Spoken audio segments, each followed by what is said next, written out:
Me comprometo. Me comprometo a comunicarme con apertura, con aprecio, con honestidad y empatía ante las emociones y necesidades de todas las personas, especialmente de las mías. Está interesante, ¿no? Es un compromiso fuerte. Si quieres, puedes regresarle al video, escribirlo con tu puño y letra, poner una pausa al video y repetir una y otra vez qué se siente decirlo. Me comprometo a comunicarme con apertura, aprecio, honestidad y empatía ante las emociones y necesidades de todas las personas, especialmente las mías. Es un compromiso grande y de eso se trata la comunicación empática, de eso se trata la comunicación no violenta, de poder hacer pausas, y a lo mejor ese es uno de los elementos más importantes y menos mencionados, poder hacer pausas para prestar la atención suficiente y saber qué es lo que está ocurriendo en el mundo de la otra persona y en tu propio mundo, para que a partir de ahí puedas tomar decisiones conscientes, claras, intencionadas, para el bienestar propio y de la comunidad, de la común unidad. Justamente Marshall Rosenberg lo dice más o menos de esta manera. Voy a leer mi acordeón para ponerlo, pues sí, al pie de la letra. Dice Marshall Rosenberg en su libro sobre comunicación no violenta: la comunicación no violenta nos orienta a reestructurar nuestra forma de expresarnos y de escuchar a las demás personas. En lugar de obedecer a reacciones habituales y autómatas, nuestras palabras se convierten en respuestas conscientes con una base firme en un registro de lo que percibimos, sentimos y necesitamos. Hay que poner un énfasis en la escucha atenta y profunda. Es un recordatorio constante a mantener nuestra atención en un lugar donde es más probable que encontremos lo que buscamos. Está buenísima esta frase, a mí me gusta mucho, porque justamente condensa lo que yo me tardo horas y horas en explicar. Tiene el don de la síntesis, o tuvo el don de la síntesis Marshall Rosenberg, y creo que de esto se trata. La comunicación no violenta, como lo hemos dicho en otros espacios, no se trata únicamente de cuestiones comunicacionales en términos de un emisor y receptor. Se trata de algo que va mucho más allá y que lo que está tratando es de construir a partir de la palabra la forma en la que percibimos el mundo. Decía Sigmund Freud que el inconsciente está estructurado como un lenguaje y es a partir de las palabras con las que vamos simbolizando el mundo que lo vamos interiorizando y le vamos dando forma. Por eso la comunicación no violenta se convierte en una herramienta, en una estrategia tan profunda, tan fuerte y al mismo tiempo tan sutil. Desde la programación neurolingüística se han tomado algunos aspectos de la comunicación no violenta para decirnos cómo percibimos el mundo de una forma distinta, para tratar de liberarnos del secuestro emocional. La parte que le ha faltado a la programación neurolingüística o a otras formas de psicología, sociología o ciencias humanas que han tomado algunos aspectos de la comunicación no violenta, justo como te lo decía en la sesión anterior, es que no ponen el énfasis en el poder, en las luchas de poder, en los conflictos mal gestionados que lo que hacen es perpetuar los abusos, las injusticias, el dolor, la humillación, la tristeza y la carencia. Y ni siquiera les culpo, ¿sabes? Porque si tú estuviste en el curso de 30 días de resiliencia o si has estado en cualquiera de las sesiones en las que yo haya trabajado o incluso si has estado en un espacio terapéutico conmigo, seguramente has escuchado en más de una ocasión que el cerebro tiene una premisa fundamental, básica: sobrevivirás. Y esa es nuestra necesidad primordial, sobrevivir. A partir de esta supervivencia y conforme va haciendo un desarrollo evolutivo del ser humano, de la persona, más bien, cuando yo me refiero al ser humano, me refiero a especie, cuando hable de la persona o del humano o de la humana, me refiero a la persona en sí misma. Entonces, en el desarrollo de la persona, lo que va ocurriendo a lo largo de su vida es que esa necesidad fundamental de supervivencia va aderezándose de otras necesidades que logran que se satisfaga esta necesidad primordial. Por ejemplo, la necesidad de respirar, del oxígeno, de hidratarnos, las necesidades materiales básicas, por ejemplo. Y conforme vamos avanzando más, van complejizando más y llegan algunas necesidades como las de trascendencia, las de pertenencia, las de sentido, las de celebración. Van haciéndose cada vez más necesidades a lo largo de nuestra vida. Así entonces resulta que cuando vamos aprendiendo cosas o cuando vamos expresando cosas, siempre habla de nuestras necesidades y de las estrategias que hemos encontrado para satisfacerlas. Una de las cosas fundamentales ocurre que cuando las expresamos sin ser conscientes de las necesidades, con toda la alfabetización que eso incluiría, sin ser conscientes de las emociones que genera el que no estén satisfechas, y cuando queremos que sobre todo sean nuestras necesidades y no la de las otras personas las que estén satisfechas, es entonces que empiezan a generarse estas diferencias que se convierten en injusticias, en privilegios. Una de las formas por las cuales empezamos a darnos cuenta de cómo podemos romper estos patrones de inequidad, de injusticia, de abuso, de negligencia o omisión, es mediante 4 componentes que tal vez recuerdes que habíamos mencionado en una sesión de Zoom anterior.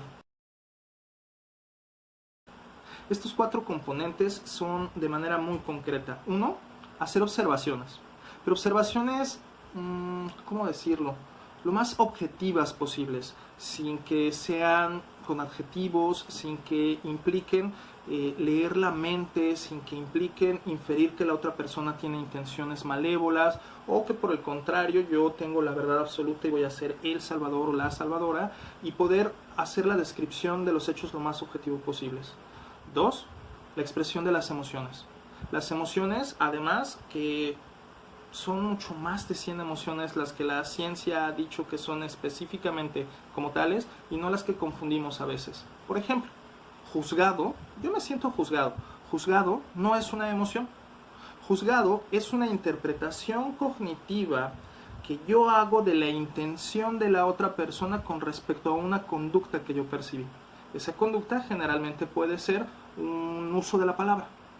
Entonces esa persona dice algo, esa cosa que dice la persona, yo la percibo, la escucho y la interpreto como un juicio, y a partir de ese juicio puede ser que yo me sienta bien o puede ser que me sienta mal, por ponerlo en términos generales y no profundizar ahorita en otros lenguajes de emociones. Otro de los errores que tenemos en términos de las emociones es confundir pensamientos con emociones, como lo acabo de decir con el juicio, pero también en otras cosas. Por ejemplo, siento que no me quieres. Cuando tú dices siento que, es decir, cuando pones el que después del siento, es que ya no estás hablando de emociones, ya no estás hablando de sensaciones, ya no estás hablando de sentimientos. Estás hablando ya de procesos mentales y cognitivos de interpretación de lo ocurrido. Si tú dices siento que ya no me quieres, está mal dicho. De la misma manera que no dices siento que hambre, siento que tristeza. El que es la palabra para saber que estás en procesos cognitivos. Más bien sería creo que ya no me quieres, infiero que ya no me quieres, interpreto que ya no me quieres. Y entonces podría ser que un psicólogo venga y diga la típica pregunta cliché de las series: ¿y cómo te sientes con eso? Y eso abre una nueva posibilidad de reflexión, porque puede ser que yo tampoco te quiera y entonces creo que ya no me quieres, yo tampoco te quiero, ¿qué te parece si nos separamos en este momento y pues sigues contando conmigo para otras cosas, pero la relación ya no? O por el contrario, yo te quiero mucho y al pensar que tú ya no me quieres me duele mucho, y entonces pasan otros procesos sobre el duelo. Pero además eso permite que si yo digo creo que, la otra persona pueda decir, ah, mira, eso que crees es falso, la realidad es que, y entonces me diga si me quiere o no me quiere. ¿Qué te parece? Bien interesante, ¿no? Hay muchísimo más que ahondar en este tema y lo haremos en otras sesiones, en otros videos. Y el cuarto elemento, ¿no? El tercer elemento, me lo salté, perdón. El tercer elemento son las necesidades. Esta lista de necesidades de la que hemos estado hablando de manera recurrente y que en una próxima sesión hablaremos. Ahorita no quiero que te desvíes mucho, puedes buscarla en Google, puedes recordar tus apuntes de la pirámide de Abraham Maslow, o puedes buscar necesidades según Marshall Rosenberg en internet, o esperar a que te demos nosotros la lista. Las necesidades entonces a veces se confunden con las estrategias. Por ejemplo, yo tengo necesidad de hidratarme. Y la estrategia que puedo utilizar para hidratarme puede ser agua, o podría ser cerveza, o podría ser vino, o podrían ser distintas estrategias para satisfacer la necesidad de hidratación. Obviamente va a haber unas estrategias que sean más eficientes que otras, va a haber algunas estrategias que además de satisfacer mi necesidad de hidratarme, puede ser que satisfagan mi necesidad de refrescarme, o mi necesidad de relajarme, o mi necesidad de celebrar. Entonces las estrategias lo que van a hacer es combinar distintos aspectos para satisfacer distintas necesidades. ¿Qué te parece? Hago una pausa, voy a detener un poco el video, solamente por si quieres descansar, como una necesidad. Y llegamos con la cuarta, regresamos, perdón, con la cuarta y última parte de los componentes de la comunicación no violenta.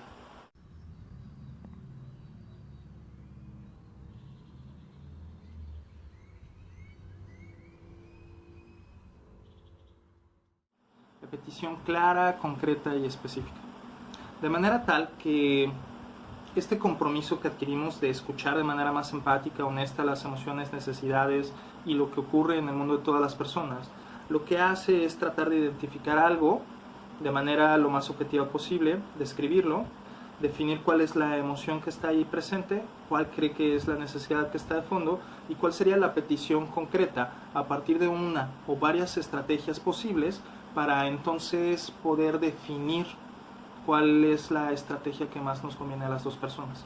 Lo habíamos comentado ya anteriormente. Entonces, tomo otra vez mi acordeón porque tengo una necesidad de precisión y de compartir los elementos que más te puedan servir. El proceso de la comunicación no violenta hace que observemos y describamos de manera más precisa y objetiva posible cuáles son los actos concretos delimitados en el tiempo de manera específica que están afectando nuestro bienestar. Que hablemos y digamos cómo nos sentimos en relación con aquello que observamos y que podamos entender que nuestro sentimiento tiene que ver con nuestra interpretación y que sea nuestra interpretación no lo hace ni más ni menos. Simple y sencillamente nos permite saber que es nuestra interpretación y que si fuera otra mi interpretación tal vez me sentiría de otra manera, pero por lo pronto esta es y así me siento. Entonces las necesidades, los valores o los deseos que están por abajo de esas emociones, no por abajo en términos jerárquicos, sino como en el fondo, como en la raíz, son aquellas con las que contactamos de manera tal que desde nuestro corazón digamos, esto es lo que deseo, esta es mi necesidad, este es mi valor o mi aspiración. Para que entonces podamos decir que las acciones concretas que pedimos para enriquecer nuestra vida son estas o aquellas. Está súper interesante. Yo durante muchos años he trabajado en distintas organizaciones de la sociedad civil que por distintas razones, incluyendo mi historia de vida personal, se han dedicado a acompañar, dar orientación, consejería o atención psicológica a mujeres en situación de violencia. Como te he compartido en otros momentos, yo viví violencia en algún momento, pero además también fui testigo de la violencia que vivió mi mamá. Distintas formas de violencia, incluyendo un exnovio que en más de una ocasión la golpeó, incluso afuera de la casa, a medianoche, en medio del alcohol, y yo a los 6 años viendo como ella de rodillas le rogaba que no le siguiera pegando, y después ella regresaba con él. Estas cosas que me marcaron de manera definitiva, indiscutiblemente han sido cosas que yo he tratado de investigar y preguntarme por qué suceden, y he tratado de buscar que otras personas no las vuelvan a vivir. Y, como te dije en otros momentos, lamentablemente a veces mis emociones han hecho que yo haga cosas similares. No de ese grado, no de esa envergadura, sin embargo, también generando violencia, dolor. Y lo lamento. Y sigo aprendiendo. Entonces, en este andar y preguntarme y capacitarme, porque como te decía antes, he sido alguien que busca. Y en este buscar, busco afuera, busco adentro, busco afuera y trato de construir y compartir y hacer el intercambio para saber qué es lo que podemos compartir. Me encontré con el ciclo de la violencia, que seguramente tú ya lo conoces y que generalmente hablan de la tensión, el estallido y la luna de miel. Tensión, estallido, luna de miel, y que se habla de este ciclo de la violencia para hablar de la violencia que se ejerce hacia las mujeres. Buscando en distintos artículos, buscando cuáles eran las fuentes, quién fue quien creó ese ciclo, fui llegando a la conclusión de que es un modelo súper sintetizado de algo mucho más sistémico. No he encontrado aún el autor o la autora original, pero a partir de distintas lecturas fue que entonces fui rehaciendo en mi cabeza este ciclo del conflicto mal gestionado. Este ciclo del conflicto mal gestionado que ves aquí es el que tienes en tu correo y lo puedes revisar ahí a detalle, lo puedes bajar y lo puedes guardar. Es parte de los acordeones que te pueden servir si tu necesidad de aprendizaje es mayor.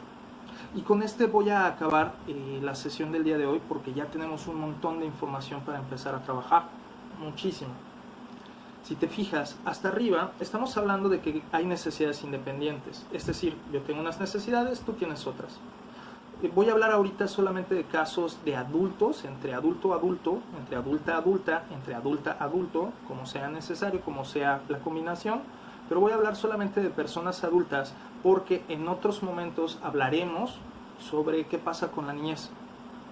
Entonces, o con la tercera edad, o etcétera. Entonces hablemos ahorita solamente de personas adultas. Estas personas adultas, esta tiene unas necesidades, esta tiene las mismas necesidades, pero esta puede satisfacer algunas necesidades por sí misma, esta puede satisfacer otras necesidades por sí misma, y esta necesita de alguien más para satisfacer de algunas, y esta necesita de alguien más para satisfacer otras. Cuando se dan cuenta que entre ellas pueden satisfacer sus distintas necesidades, entonces se hace como un contrato, a veces de manera inconsciente, en el cual empezamos a pensar que si yo satisfago esto de ti, entonces tú puedes satisfacer esto de mí. Si lo hacemos de esa manera, entonces la relación va a ser saludable y va a ser de mutuo crecimiento, va a ser de mutua nutrición. Porque entonces tú nutres algo de mí, yo nutro algo de ti y ambos florecemos. Y esto puede ser en las relaciones de pareja, puede ser en las relaciones laborales, puede ser en las relaciones de aprendizaje, puede ser en las relaciones terapéuticas. Por ejemplo, una de mis necesidades es la de preservación del tiempo, de la energía. Una de mis necesidades es la de actualización de mis potenciales. Y una de mis necesidades es la de contribuir al bienestar de otras personas, además del propio. En este contribuir al bienestar de otras personas, además del propio, está brindar casa, cuidados, alimentación a mi familia, a mí mismo, por supuesto. Y eso en nuestra sociedad principalmente se hace a partir del dinero. Entonces, a veces yo necesito tener dinero para contribuir al bienestar de otras personas, incluso para pagar cursos para tener una actualización del potencial. Pero resulta que otras personas a lo mejor también tienen necesidades de actualización del potencial, de aprendizaje, de desarrollo, y entonces creen que yo sé algo que les podría ayudar en esa actualización de potenciales, en su propio bienestar, en la forma de desarrollo y trascendencia, y etc. Entonces, esas personas, por otras razones, tienen dinero, me dan dinero, yo recibo ese dinero, y entonces hacemos un contrato, un acuerdo, en este caso terapéutico, en el cual yo les acompaño en su proceso terapéutico, y se establece ahí un trabajo colaborativo en el que cada quien tiene un nivel de poder. En teoría, mi poder como terapeuta es el de la información, porque yo sé algo más que la otra persona no sabe, en teoría. A veces es cierto, a veces no. Freud le llamaba a esto el sujeto de supuesto saber. Alguien como terapeuta, como médico, y muchas veces gente que utiliza saco, ya solamente porque utilicen saco, bata o algún tipo de uniforme, ya les damos un poder, un saber que no necesariamente tienen. Se le llama investidura también, que a partir de un objeto que utilizan les damos como ciertos poderes. Y ten cuidado, porque hay mucha gente por ahí en internet que con tal de vender se ponen saco cuando no les gustaba, o se peinan cuando no les gustaba, porque están aprovechándose de ese sujeto de supuesto saber. A veces yo también lo hago, y me disculpo si lo hago y no me doy cuenta. Cuando me doy cuenta, te lo diré, como en estos casos que lo estoy poniendo sobre la mesa. Entonces, el poder que yo tengo como información, como terapeuta, se equilibra un poco con el poder que tú tienes, que es el económico, con el cual me pagas. También tienes poder de información y demás, pero en este caso muchas veces se empieza a volver una relación asimétrica, porque el terapeuta va a saber más de ti de lo que tú sabes del terapeuta. Entonces, de cierta manera, el terapeuta tiene un poco más de poder sobre ti que tú sobre él, porque puede, que obviamente aquí es donde, para eso hay códigos de ética, donde puede romper la confidencialidad y hablar de ti y decirle a alguien a algo. Incluso hay una serie de Netflix que es súper famosa porque justamente habla de cómo una terapeuta lo que hace es seguir a los familiares y amistades de los pacientes, y entonces juega con nuestro morbo y ahí estamos enganchados en la serie. Yo no, pero hay mucha gente que sí. Entonces hay ya una relación desigual de poder. Ahí todavía no es violencia. Paréntesis, la definición de violencia es el abuso del poder, aunque no sea la intención de abusar del poder, que genera un daño. Eso es la violencia. El abuso de poder que genera un daño, aunque no sea la intención. Entonces, no todo momento de inequidad de poder automáticamente es violencia. Pero cuando se abusa de este y causa un daño, aunque no sea la intención, ya es violencia.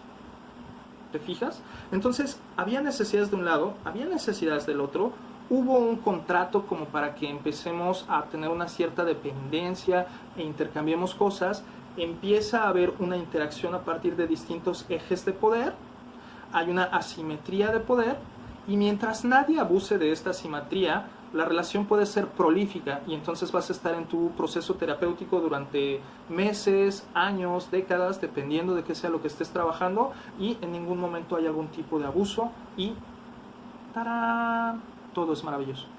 Sin embargo, si en algún momento el psicólogo empieza a abusar de ese poder de distintas maneras, acosándote, chantajeándote, etcétera, etcétera, en ese momento es violencia, violencia profesional, y obviamente, por favor, denúnciala. Ahí entonces, si te fijas, lo que pasa en este cuadrito que comentamos es que empieza a haber un miedo por parte de alguna de las personas a perder el control, a perder la satisfacción de sus necesidades. Y ante ese miedo de dejar de satisfacer sus necesidades, ante el miedo a perder algún satisfactor o la necesidad de conseguir otro satisfactor que no se tiene y pensar que solo se puede utilizar o conseguir con esa persona o de esa manera, entonces si la persona no tiene la suficiente inteligencia emocional, si no tiene la capacidad de expresión verbal o asertiva de sus necesidades y de sus emociones, va a ir acumulando estrés de manera tal que en algún momento va a haber un estallido o va a haber algún tipo de exabrupto a partir de algún evento disruptor, es decir, a partir de un evento que le ponga todavía con mayor nivel de estrés, todavía con mayor miedo por no satisfacer las necesidades, y puede ser que en ese exabrupto, como el dolor nos hace autocentrarnos, pierda yo la conciencia de poder, autocontrol, y lo que yo exponga, que lo que yo exprese, lastime a otra persona, aunque no haya sido mi intención. Aunque mi intención haya sido, hey, veme, estoy sufriendo, a lo mejor en ese, hey, veme, estoy sufriendo, jalo el cabello, jalo el brazo para decir, hey, veme, estoy sufriendo, pero en ese jalar ya hice daño y violencia. Y entonces viene la respuesta de la otra persona. La otra persona responderá, pues antes que nada, desconcertada por el acto, y a partir de ese desconcierto, pues ese desconcierto porque la otra persona hizo algo que no esperaba, se vive entonces en la otra persona como un evento disruptor, y dependiendo de un montón de cosas, ese evento disruptor que fue el jalón, que yo no me esperaba, que no estaba en el acuerdo, que no era parte del trato, que yo no lo quiero y que yo no lo deseo, a partir de un montón de cosas, incluyendo mi capacidad de gestión emocional, voy a poder responder de una manera no violenta y romper el ciclo, poner límites y buscar la forma en la que la relación sane, o en el peor de los casos, voy a responder yo de manera violenta también, y entonces va a venir una escalada de violencia en la que va a empezar a haber una lucha de poderes a ver quién puede más, o en el peor de los casos también, voy a callarme y quedar en silencio y quedarme desde la sumisión porque me da miedo la violencia que tú ejerces, y a lo mejor hasta como forma de autocuidado, porque sé que de no callar, la violencia puede escalar tanto que puede poner en riesgo mi vida. Cuando eso pasa, paulatinamente voy renunciando a derechos, y este es el ciclo de violencia en términos de espiral. La persona que descargó, a lo mejor se siente más relajada porque el nivel de estrés bajó, y tal vez sienta culpa y tal vez sienta vergüenza porque no quería dañar, lo que quería era expresar algo, y desde esa culpa y desde esa vergüenza quiera reparar el daño de la otra persona, el daño que le hizo a la otra persona, e intente repararlo a partir de promesas sobre cosas que en muchas ocasiones no se pueden cumplir, porque se hacen las promesas más desde la intención que desde el autoconocimiento, y que del conocimiento de la otra persona y el conocimiento de la relación. Por eso, también en el correo te decía que necesitamos ver esto en un enfoque sistémico, porque si yo ejerzo violencia y la otra persona ejerce violencia como respuesta, ahí puede haber un montón de dinámicas distintas, como la escalada de la violencia, como la sumisión, como el que yo me frene, y va a depender mucho lo que las personas hagan según el contexto en el que se desenvuelven, según las interacciones con las personas que tengan a un lado. A lo mejor te ha pasado que tú estallas y la persona que está frente a ti te puede contener de una cierta manera, poniéndote un límite, pero sin que te sientas avergonzada o avergonzado, y te pone un límite y te contiene de cierta manera que te das cuenta e inmediatamente es como, ay, perdón. A lo mejor te ha pasado que tú reaccionas desde la violencia, desde un exabrupto, la otra persona te dice, pues yo más, y entonces... A lo mejor te ha pasado que tú explotas, la otra persona explota mucho más y como tiene más poder que tú, retrocedes. O a lo mejor te ha pasado que tú explotas y que la otra persona se hace chiquita. Y a lo mejor a veces dices, ah, claro. O a veces dice, ay, no quería lastimarle. Es mucha la información que te he dado el día de hoy. Voy a detenerme aquí. Yo puedo seguir hablando, me encanta, pero lo que me gusta más es que podamos participar. Hoy por la noche vamos a abrir el grupo de WhatsApp, vamos a comentar, vamos a platicar y entre todas y todos vamos a ir reflexionando. Este es el segundo video, son 10, así es que vamos, toma nota, toma nota, toma nota. Y por favor, si de casualidad resulta que empiezas a sentirte con mucha vergüenza, mucha pena, mucha confusión, apóyate de tus redes para que te sostengan. Recuerda que lo que sea que hayas hecho en algún momento de tu vida, si lo hiciste desde la violencia, pues para empezar es un excelente paso que lo reconozcas. Y más allá de que ahora te violentes a ti misma o a ti mismo por haber ejercido violencia en algún momento, pues vamos a trabajar muy profundo para que este ciclo se rompa. Y si es necesario que asistas a algún grupo terapéutico para el manejo y control de tu ira, pídenos informes. De manera confidencial te daremos el teléfono de grupos en distintos lugares del país o de manera internacional que ayudan a que podamos controlar nuestra ira, nuestro enojo. Si crees que no es tanto lo que necesitas, pero si quieres seguir trabajando, comenta, platica y sigamos compartiendo en este video. Recuerda, este curso no es terapéutico, es psicoeducativo.